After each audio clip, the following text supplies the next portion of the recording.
خوشحاله شهزاده. یوه ورځ په جنت کې خدای خپل دوه بندگان ولیدل چې ډېر خواشیني ناست دي. ای دا جنت دی، تاسې باید دلته خفه نه شئ. ستاسې د خفګان علت څه دی ووایئ؟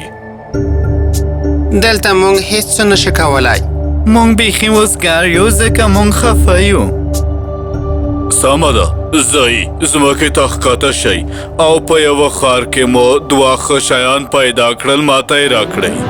همدا و چې بندگان ځمکې ته راښکته شول. یوه مجسمه یې ولیده چې د ښار په منځ کې ولاړه ده او په سرو زرو پوښل شوې ده. د هغه سترګې له شنو مرغلرو جوړې وې. په کمربند کې سره یاقوت لګېدلي ول. هغه ټولو ته د خوښۍ د یو مثال په توګه و. د دې لپاره ورته د خوشحاله شهزاده نوم ورکړ شوی و. او زما بچیه، ته ولې ژاړې؟ ته باید د دې خوشحاله شهزاده په څېر خوشحاله واوسې. ډېر ژر ژمی راغی او لمر پرېوت. مرغانو به د ځانونو لپاره د ځالو جوړولو چمتووالی نیوه. یو مرغه د مجسمې څنګ ته ورغی او له ځانه سره یې فکر وکړ. زه به د مجسمې لاندې شپه تېره کړم، دلته به مې یخني ونه شي. او مرغه هلته د شپې پاتې شو. مرغه د مجسمې د دوو پښو په منځ کې ځان پټ کړ. لږه شېبه وروسته پر هغه د اوبو څاڅکي راوغورځېدې. مرغه اسمان ته وکتل، خو اسمان شین و. دا اوبه څه دي؟ دا له کوم ځای راغلې؟ باران خو نشته. مرغه په همدې فکر کې و چې دویم څاڅکی هم پې ولګېده. مرغه حیران شو. هغه د ځان لپاره د بل خوندي ځای په لټه کې و چې د مجسمې له څنګ نه راووت. مجسمې ته یې وکتل او حیران شو. مجسمې ژړل. هی، ته ولې ژاړې؟ ته خو خوشحاله شهزاده یې. نه، تر دې وروسته نه یم. ولې؟ څه شوي دي؟ کله چې زه ژوندی وم، زه ډېر خوښ وم. زه به په ماڼۍ کې وم او بهار به نه وتلم. ما به د ورځې په خپل باغ کې لوبې کولې او ماښامي به مې په نڅا تېرېده. زه هم د نورو انسانانو په څېر وم. ما هم ستاسو په څېر زړه درلود. ما په خپل کور کې په خوشحالۍ ژوند تېراوه او د ماڼۍ له دیوالونو بهر ژوند نه وم خبر. زه په خپلې کوچنۍ نړۍ کې خوښ وم او د همدې لپاره ماته خوشحاله شهزاده وایي. خو اوس زه مړ یم او دوی دلته ودرولی یم. د ښار په لوړه برخه کې زه له دې ځایه د ټولو خلکو ستونزې لیدلی شم. اوس زما زړه له اوسپنې جوړ دی، خو بیا هم د هغوی غم حس کولی شم او ژاړم. زه هغوی ته ډېر خفه یم. او اوس نو ولې ژاړې ها؟ زه یوه ښځه وینم چې له ښاره لرې اوسي. هغه دومره بېوزله ده چې خپل ماشوم ته شیدې ورکړي. هغه د ماڼۍ یوې ښځې ته کالي ګنډي چې د ماڼۍ د نڅا په مراسمو کې یې واغوندي. خو د هغه ماشوم ژاړي ځکه چې وږی او ناروغ دی. خو هغې بېوزلې ښځې سره هیڅ نشته او ماشوم ته یوازې د سیند اوبه ورکولی شي. او څومره خواشیني کوونکي. ته کولی شې زما سره زر هغې بېوزلې ښځې ته یوسې. هغه ورته ډېره اړتیا لري. خو زه باید مصر ته لاړه شم ځکه زما ټول ملګري هلته مهاجر دي. دلته خو ژمی دی او دا وخت مصر ګرم وي. هیله کوم دا به دې پر ما احسان وي. سمه ده، زه به بېګا ته تا سره پاتې شم او سهار وخته به د هغې بېوزلې ښځې څنګ ته لاړه شم. مننه زما ملګرې. سهار وخته مرغه د شهزاده له غاړې د سرو زرو هار لرې کړ او د بېوزلې ښځې لور ته روان شو او له ښار او ماڼۍ نه تېر شو.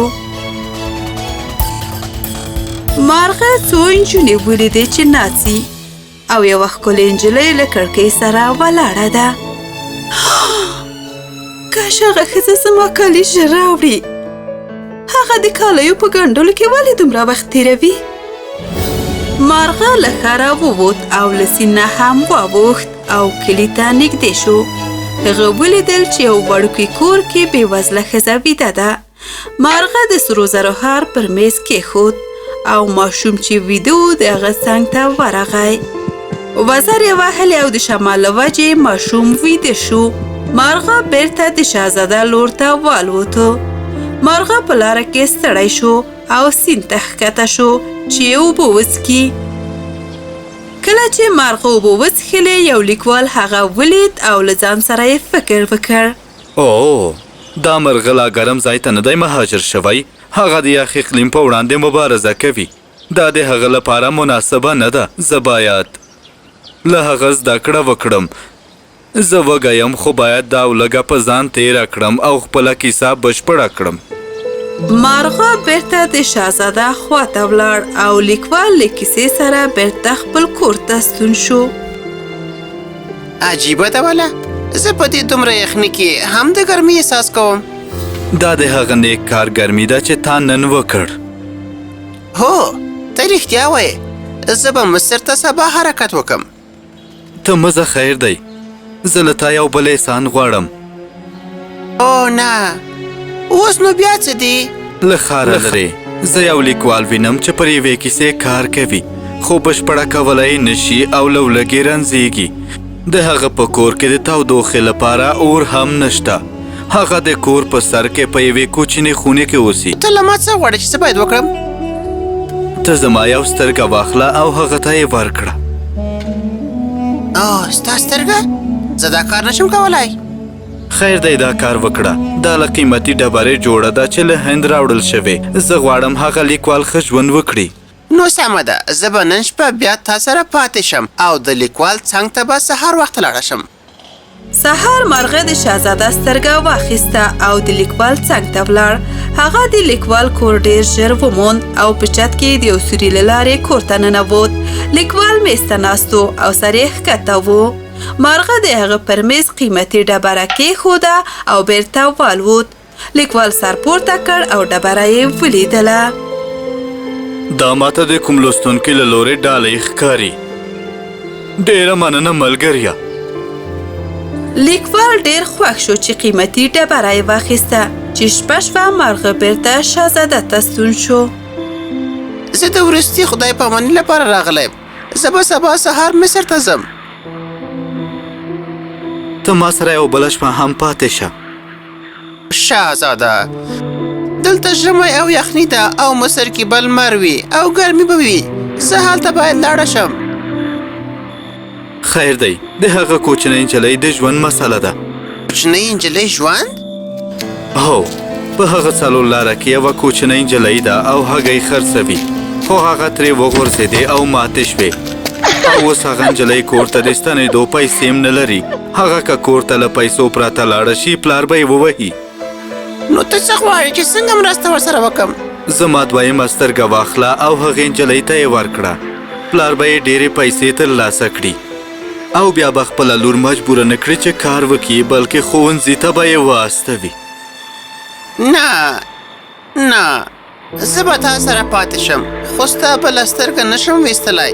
ته به بیا هیڅ څه ونه شي لیدلی. خیر دی دا کار وکړه. خیر دی. مارغه ډیر خواشینی و چې د شهزاده دویمه سترګه وباسي. مارغه دغه قیمتي ډبره نجلۍ ته یوړه او د هغه په لاس کې یې وغورځوله. نجلۍ چې ډبره ولیده ډیره خوشحاله شوه. څومره ښکلې شیشه! نجلۍ په ډیرې خوښۍ کور ته ستنه شوه. خو مارغه شهزاده ته ډیر خفه و ځکه شهزاده نورې سترګې نه درلودلې. ته ډېر ښه شهزاده یې. زه نو مصر ته نه ځم. نه، ته اوس مصر ته لاړ شه. تا ته به په ژمي کې دلته پاتې کېدل ګران شي. نه، زه تا نشم پرېښودلی. مارغه هلته پاتې شو او شهزاده ته یې ډېرې کیسې وکړې او شهزاده به په اورېدو یې ډېر خوشحاله کېدو. او زما ملګریه، زه ښار ته والوځه او د ښار حالت ماته ووایه. زه لاړ شه. والوت او په ښار کې څه چې روان ول هغه ټول یې ولیدل او بیرته راغی او شهزاده ته یې وویل: شتمن خلک مزې کوي، بېغمه په خپلو کورونو کې څښي او خوري، خو بل طرف ته بېوزله خلک ورځ تر بلې له لوږې رنځ وړي او د خوندي ځایونو په لټه کې دي. ما یو څه ماشومان هم ولیدل چې ژمي یخني ډېر ځورولي او د پله لاندې پناه وړې ده، خو هلته یې هم ساتونکي نه پرېږدي. زه په ډېرو سرو زرو پوښل شوی یم. دا واخله او پر هغوی یې وویشه. هغوی باید سختي تیره نه کړي. مارغه به په ډیر خفګان له شهزاده نه سره زر لرې کول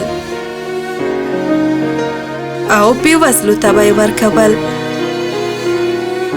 بېوزله خلک به ډیر خوشحاله ول.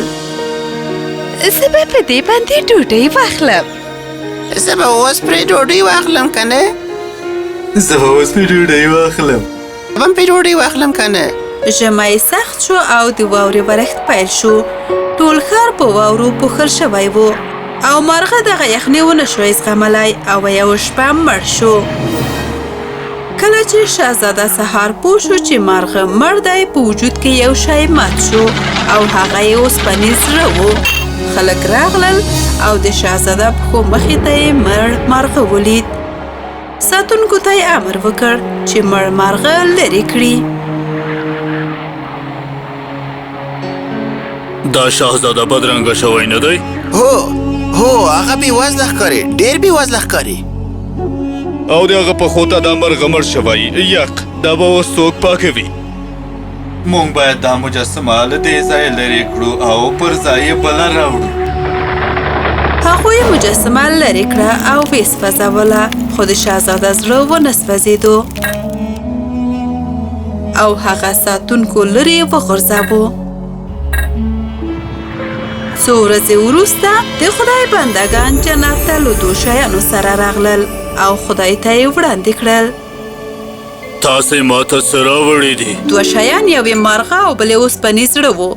خدای پوښتنه وکړه دا په کوم دلیل د ښار تر ټولو غوره شیان دي؟ بندګانو وویل دا د خوشحاله شهزاده د مجسمې زړه دی او دا یې مارغه.